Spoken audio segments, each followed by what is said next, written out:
মানুষের আশা আকাঙ্ক্ষার সব দলিলপত্র এই সচিবালয়ে থাকে। কি করে অফিস বন্ধ থাকে, নিরাপত্তা রক্ষী থাকে, অফিস চৌকিদার। আমি আজকে জানতে চাই স্বরাষ্ট্র উপদেষ্টার কাছে, আপনাকে তো মুখের রক্তের বিনিময়, ভোটারের রক্তের বিনিময় সচিবালয় সেই পতাকার জন্য খালি পায়ে যুদ্ধ করে দেশ স্বাধীন করেছি। সেই স্বাধীন দেশের পতাকা আপনাকে আপনার গাড়িতে দেওয়ার ব্যবস্থা করেছে মুখের রক্তে। আমি বুঝতে পারি না আমাদের তাদের সম্বন্ধে বলা হলো কি করে দেশ ছাড়লো জানতে চায়, হাইকোর্ট জানতে চায়। আজকে আপনারাও এই সভা থেকে আপনাদের মাধ্যমে স্বরাষ্ট্র উপদেষ্টার কাছে আজকের মধ্যেই জানতে চায় এখনো কেন যারা আগুনের সাথে সম্পৃক্ত তাদেরকে গ্রেফতারের আইনের আওতায় আনা হলো না। আমরা তো এখান থেকে আমাদের নেতা মির্জা ফখরুল ইসলাম, আমাদের প্রিয় নেতা 10,000 কিলোমিটার দূর থেকে এই সরকারকে সমর্থন দিয়ে বলেছে আমরা আপনার সাথে আছি, আপনার সাথে থাকবো যতদিন না পর্যন্ত আপনি এই দেশে একটি সুষ্ঠু নির্বাচনের ব্যবস্থা না করবেন।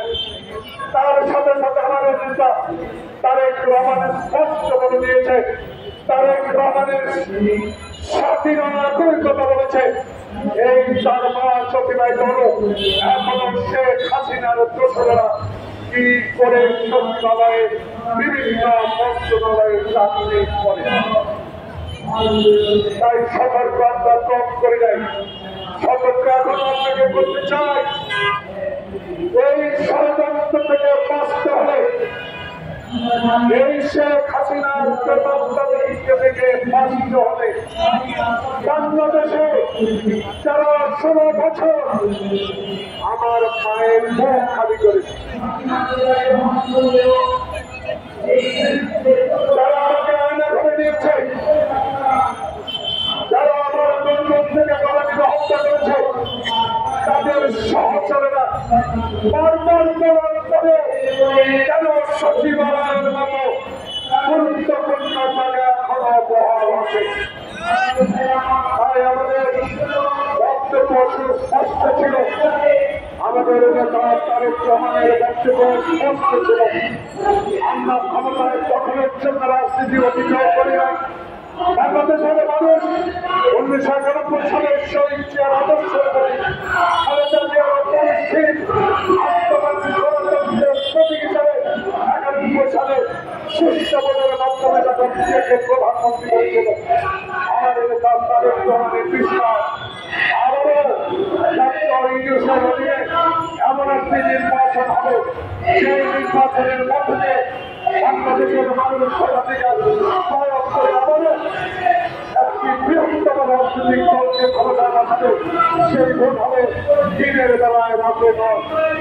তাই আমরা আপনাকে সমর্থন করেছি এই জন্য না, এখনো ষড়যন্ত্রকারীরা থাকবে, এখনো ষড়যন্ত্র জাল বিস্তার করবে, এখনো সচিবালয়ে আগুন লাগিয়ে দিবে, এখনো গণতন্ত্র হত্যাকারী শেখ হাসিনাকে আমার ক্ষমতায় ষড়যন্ত্র করবে, এটা কোনোদিনও আমরা মেনে নেব না।